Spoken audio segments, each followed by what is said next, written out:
Good morning, everyone. Good morning. Yep, you guys are super beautiful today. It's so nice to see you all. So it's funny. No, I don't really want that slide up at all. I'll let you know, though, when I do. Thank you. I'm so sorry. We're in so flow. Yeah, good. So, it was funny when Pamela was giving us this overview of this altar. And I have to say, I am so appreciative of the collective consciousness that creates. And truly, it's almost as if I can feel the universe conspiring for our growth and our development and our alivement.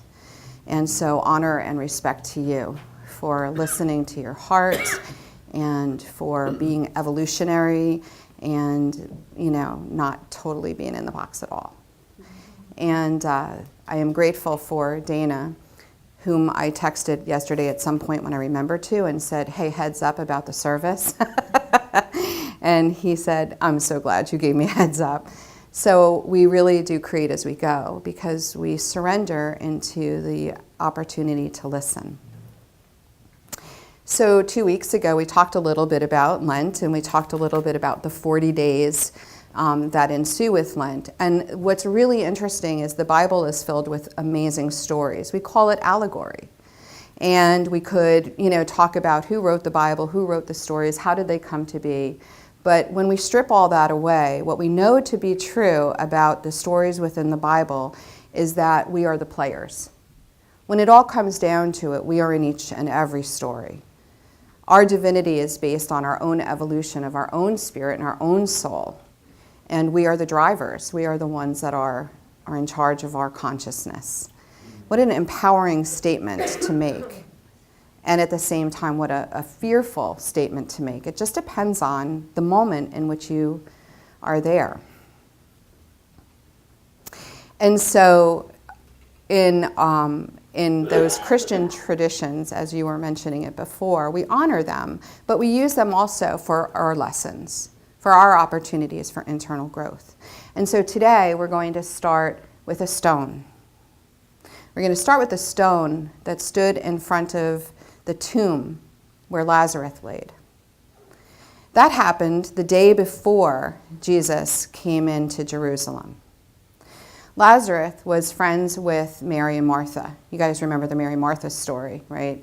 Mary liked to do, Martha liked to do, Martha liked to be.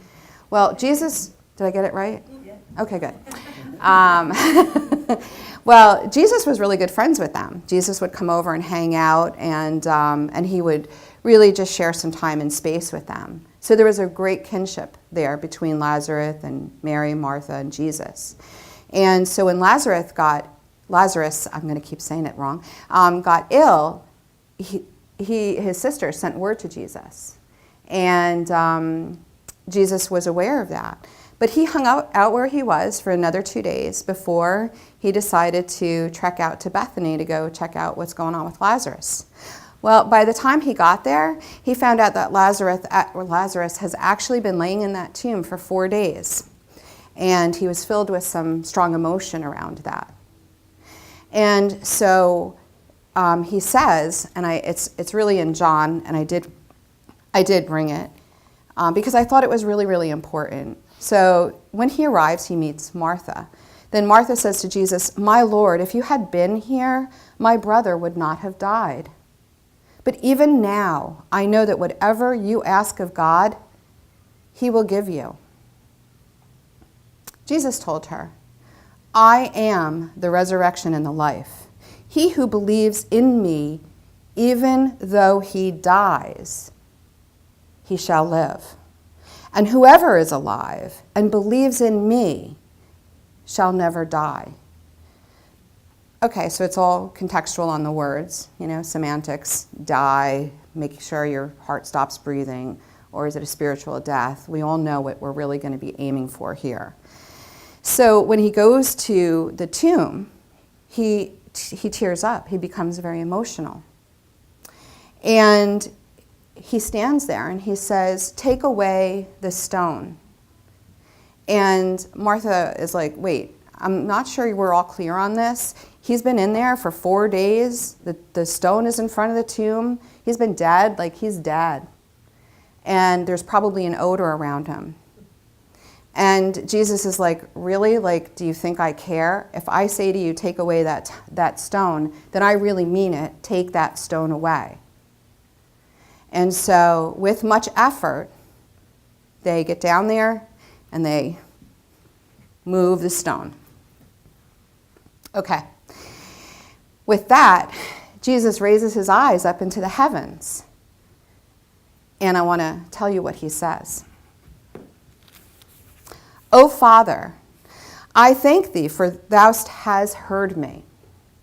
And I know that thou always hears me. But I say these things just because of this people who stand around, so that they may believe. So he's not actually really saying these things out loud to God, to pray to God, because he needed to open this connection with God and make sure that God could hear him.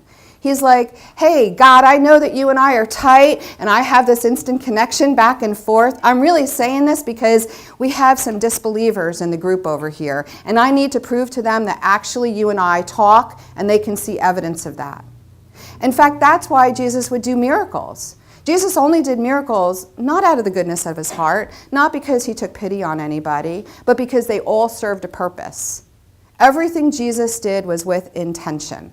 Everything that he did, he saw a very large picture, and he moved according to what that intention is. So really what ends up happening is when we're looking at this Lent and we look about what is this Lent thing about anyways, and why do we celebrate Lent, and who cares about Lent? It's just this thing that happens once a year that everybody does for 40 years, and I'm supposed to give up some of my favorite foods. We talked about giving up something else. We talked about giving up our thoughts. We talked about giving up our consciousness. And the stone was the barrier to the tomb. Now, in metaphysics, the tomb is a place of resting. When you go into the tomb in metaphysics, you are resting. You're not dead, guys. You're resting. And in that resting period is where your consciousness becomes elevated. How about that? There's healing that happens in the tomb. There's healing that happens in the tomb. And we have to be able to get to where that healing is occurring. We need to be able to experience the quickening of what God does for us. And we do that by physical exertion.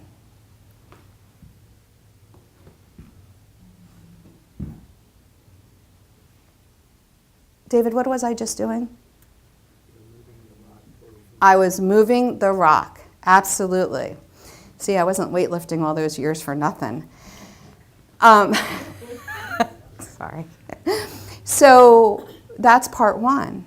Now, the stone, the rock, represents in us all of the barriers that we place in between our Christ-likeness, or our spiritual being, and the material world. There's a stone in place. We, in Unity, we do a lot of work around this. But you know, it's really funny. The more work we do, the more stuff that comes up. Anybody here experience that? Right? It's like you clear this out, you get a little more, you clear this out, you get a little more. And in Unity, and Emily Cady was the one who introduced this term to us, we call that we call it chemicalization. Chemicalization is that process of pouring beautiful, clear, Christ-like water into our muddy, like sedentary kind of mud, and loosening up all the things within us that no longer belong. But we're human, and we have chosen to live this world in duality, so therefore, as human beings, we experience this, which is why we apply the effort regularly to clean our interior house. And when Lazarus died, the metaphysics of all of that is we get to help clean our spiritual body, our temple, to prepare for this resurrection thing that we're going to be celebrating next week. So today we are going to do a meditation around that. Interested? Anybody interested in staying stuck where you are? I mean, really, is that comfortable when you stay stuck in the mud and the mire? I don't like to do that. And I got to be honest, sometimes it's more painful to give it up than it is to hold on to it, that's for sure. But when we work as one collective body, like we are here in this room, and we have the spiritual support, and what you'll see is when we define what crowd means in that slide that Christina Ferber gave us a preview for, rock on girl, then what we know is that the crowd together helps us raise our consciousness. So we have these gorgeous stones here, and they help signify the stone in front of the tomb. We're going to go into a period of reflection. It is a reflective meditation. I'll prompt you in 3 various places for you to use in your own illuminated place. And you can choose to have a stone as a representation or not. It's your call. It's your path. It's your journey. The other thing that I'll offer to you, because not all of the reflection is heavy or releasing, there's also some bringing in, because remember, we were curious about what was in the tomb. So what have we been tombing, so to speak, right? What's in our tomb? But if you're wanting to release fully your stone, we do have this beautiful bowl of blessed water over here. And I would invite you, when you're complete, and Dana will prep us somehow or another through music to let us know that we're coming out of this period, please feel free to just walk up and put your stone here. These stones will be blessed and be given back to the Great Mother over at the Rappahannock with care and love. All right? Pamela, can you help me by...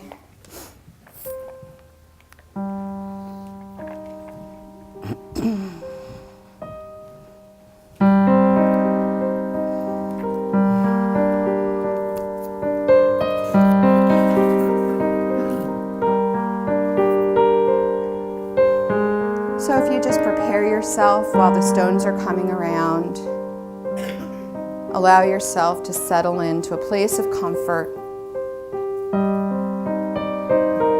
You can choose, once you get your stone, to close your eyes and attune yourself to the vibration of the stone. Stones historically have been called the keepers of the stories. Stones carry stories with them, so there is a giving and a receiving involved in a stone.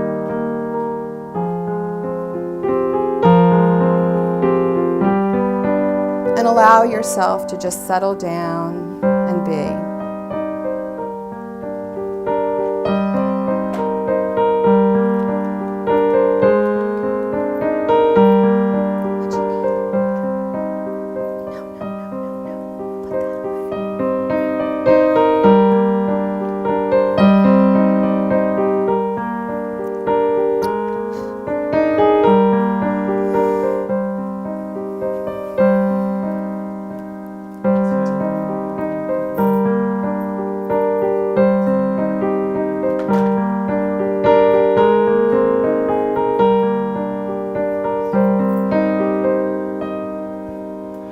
Return again, return again, return to the land of the soul.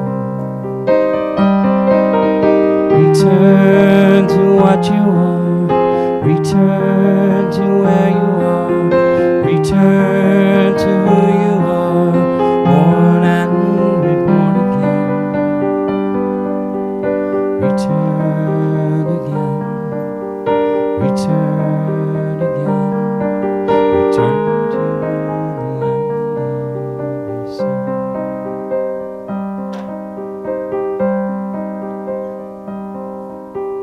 Return again, return again, return to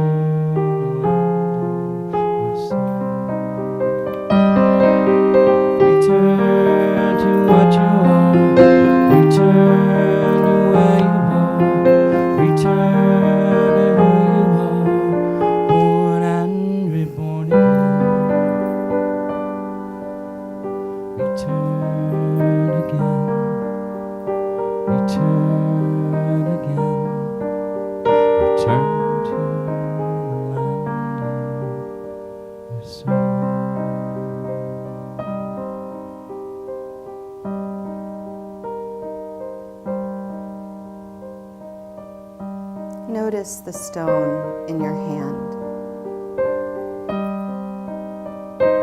How does it feel? Is it cold? Is it warm? Is it warming up into the temperature of your body? Does it feel heavy or light? Do you feel you can trust it? Can you open your heart?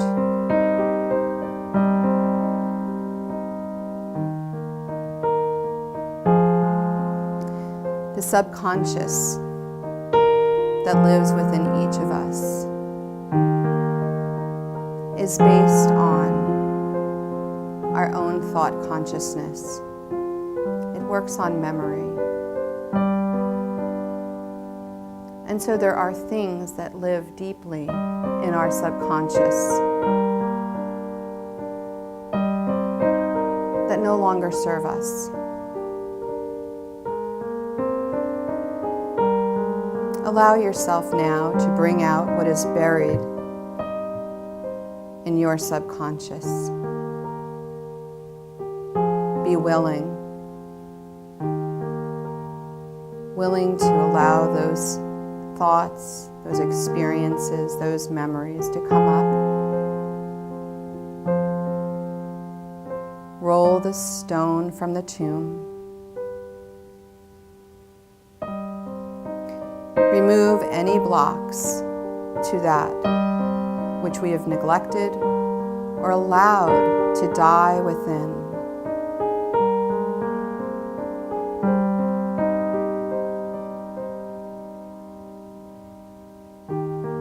You may become aware of some quality or activity that you are not allowing to manifest.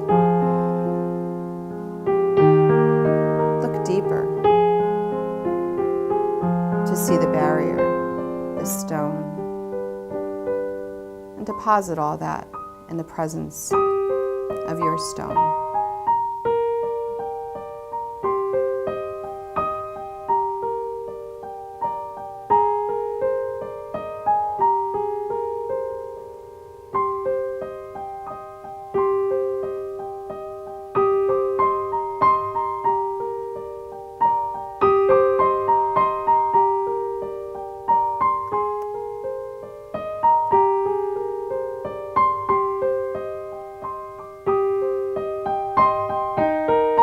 Taking a soft and gentle breath. Reflect now on Jesus' prayer. Arise, come out, he says to Lazarus, allowing him to come from the tomb. He's restoring an idea which has been asleep in the subconscious, trapped by the tomb of our body.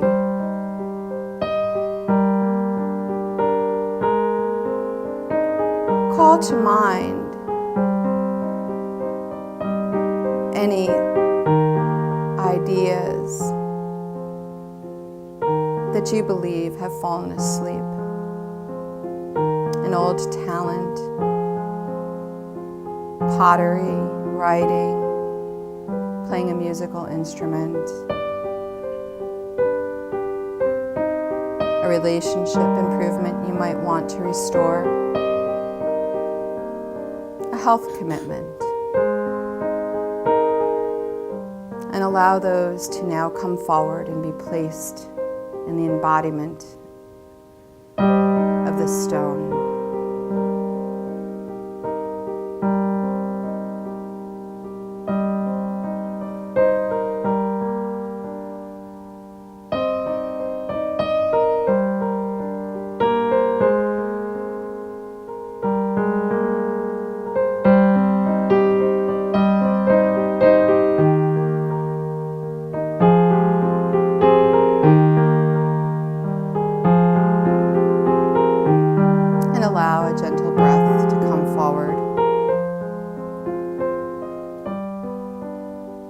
And call into your awareness that when Jesus saw Mary weeping, he wept too. The demonstration of how our spiritual self needs to be integrated with our human self, with love and compassion.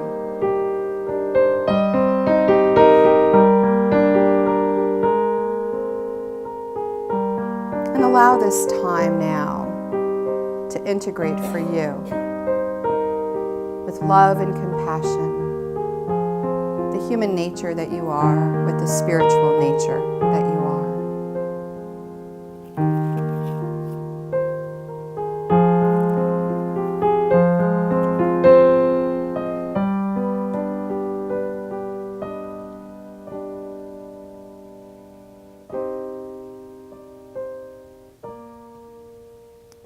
And allow yourself to have some great and beautiful gratitude for this deep and beautiful connection you've experienced. Bless yourself, bless your stone, bless the great divine.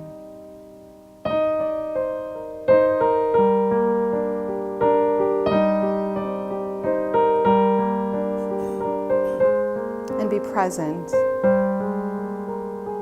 here in this space.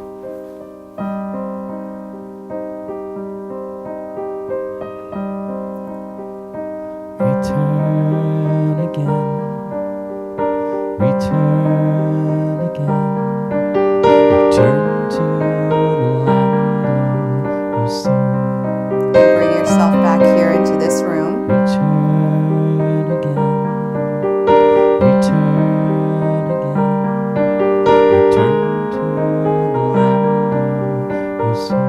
Opening your eyes, becoming present. Return to what you are, return to where you are, return to who you are, born and reborn again. Returning here, anew, Return again, refreshed, return again, rested.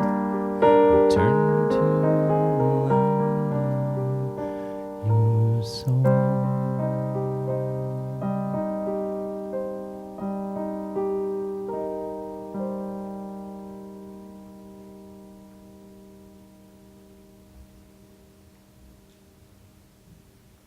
And enjoy an absolutely gorgeous and divine song that Dana will now share with us.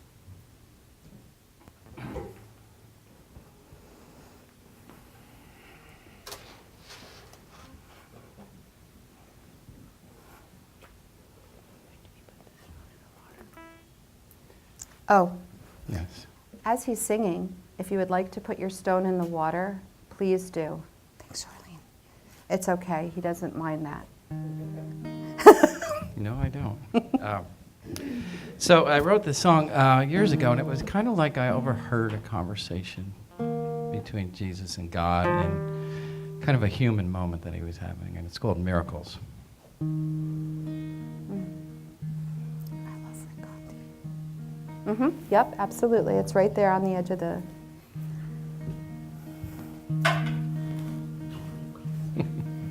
So, Rick. I walked on the water, I did it for you. Fed hundreds of people with a loaf of bread or two. Turned water to wine, gave sight to the blind. What more could I do? I gave it my all, your will it was mine. Resisted temptation, my life was divine.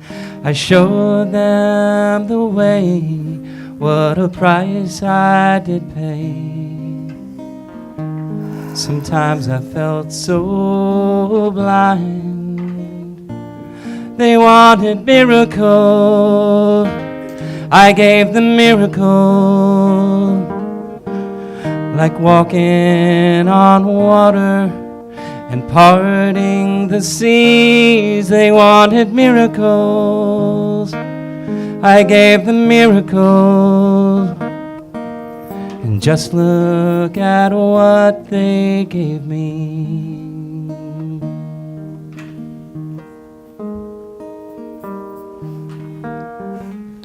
It takes a heart full of courage to stick to your plan.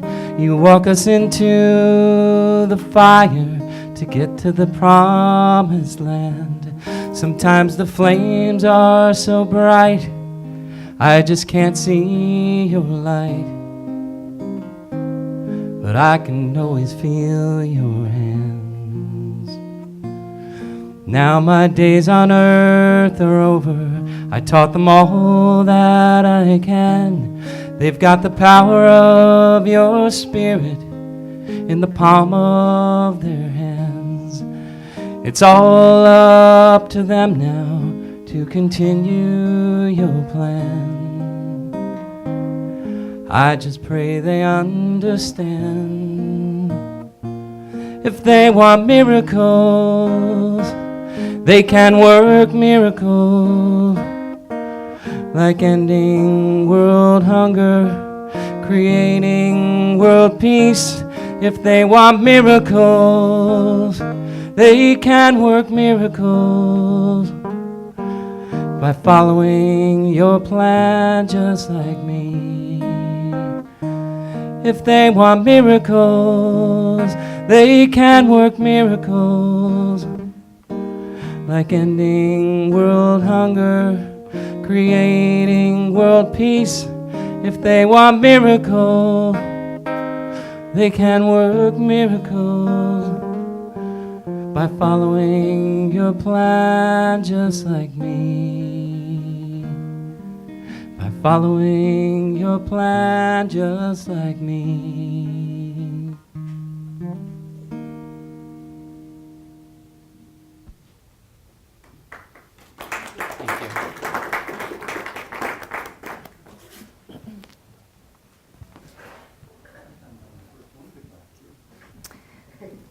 The magic in that song is called the miracle, which is defined as a shift in consciousness. And underlaying all of the biblical stories that we look at or we study and how we apply them to us is this thing called a miracle. It's a shift in consciousness. In Dana's song, he took that from Jesus thinking that he needed to do it all and that he needed to be the savior, which many people do believe. They take their Lord God as their savior. And yet, the journey of life is made by putting one foot in front of the other. I'm having a hard time holding my balance, but my foot is up. I haven't put it down. I get an option of where I want to put my foot.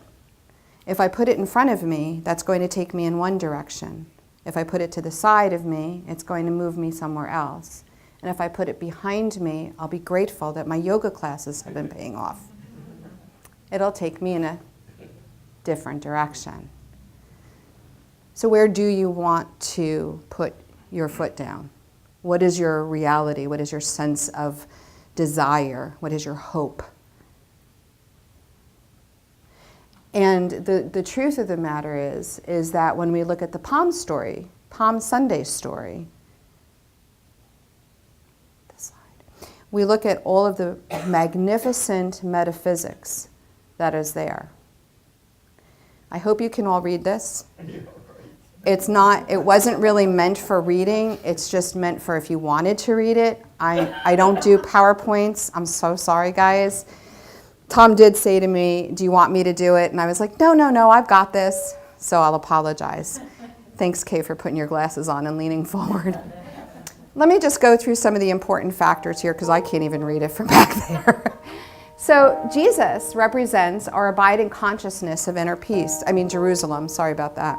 She can't even read it. Exactly. And Jesus, at this stage in his ministry, where in his song he was saying, look what they've done for me. Look at what they've done to me. So there's this time where Jesus is whipped and all that other good stuff. It represents the mature awareness of his Christ nature. So he had to do some overcoming to arrive at that mature Christ nature. But my favorite is the donkey. So Jesus says, hey guys, can you do me a favor? If you go down to this one farm over there where the well is, you're going to see this donkey and this colt. Could you do me a favor and get me the donkey and bring it back to me? And if anybody bothers you, just let them know that I need it. I mean, talk about having vision. Jesus even knew where that darn donkey was. And so the disciples had no issue bringing it back. And lo and behold, the donkey represents meekness, a willingness to surrender to the Christ nature.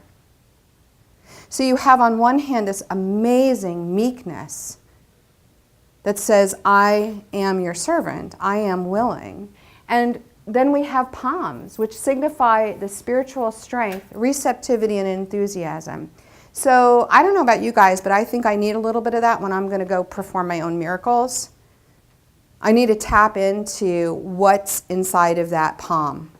And that's why we celebrate Palm Sunday. It's when we bless ourselves with the reminder that, in fact, we do have spiritual strength. We are open and receptive, and we are enthusiastic, which leads us to transformation. So just jumping down to the driving out part of the money changers. Remember when Jesus got really angry and he was like, get out of here, you bad guys? That represents the cleansing of the body, mind, and soul of error, thoughts, habits, and intentions. So we can't do one without the other. We can't hold thoughts of divinity. We can't hold thoughts of inspiration. We can't hold thoughts of Christ-mindedness and error thoughts at the same time. I mean, we could, but I don't know about you. That drives me crazy. I had a very dear friend of mine ask me last night when I was at dinner, but do you trust yourself?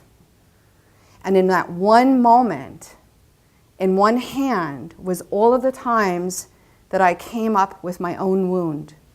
And in the other hand was all of the times when I felt backed and in spiritual strength that I absolutely do trust myself. And I live on a teeter-totter. But we all do.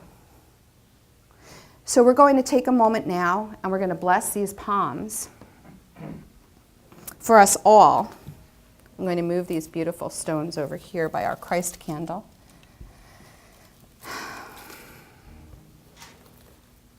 Pamela, will you join me?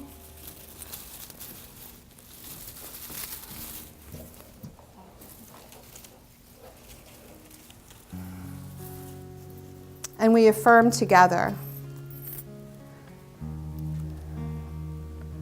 As soon as God tells me what we're affirming, hold on. I am the radiant light of God.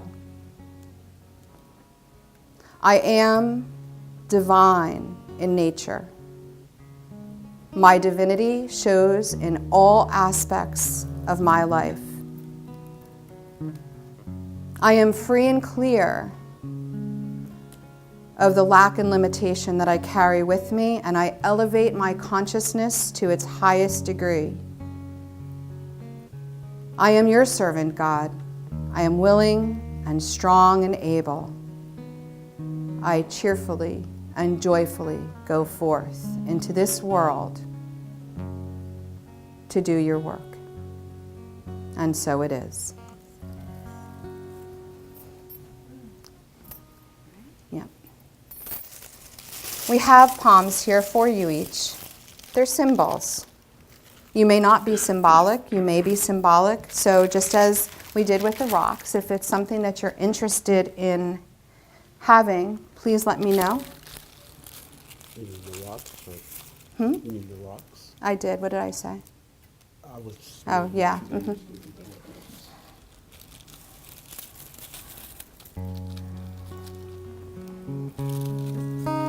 And as we invited you to do with the stones that were distributed,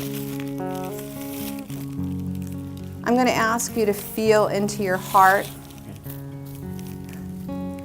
the palm that you selected or was selected for you, and attune yourself with it, with its natural vibration.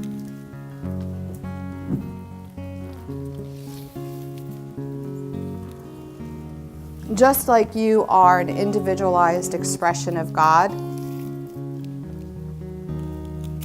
so is the palm that you are choosing.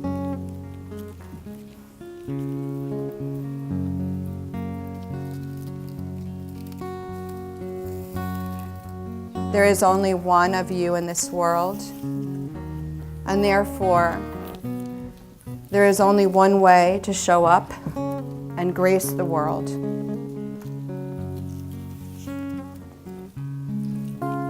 No one can do it for you, and no one can do it better than you. You are the miracle, and I celebrate you with you.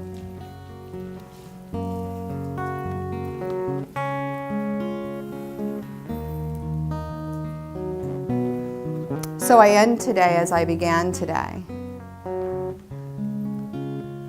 Look at all you beautiful faces. How divine you look.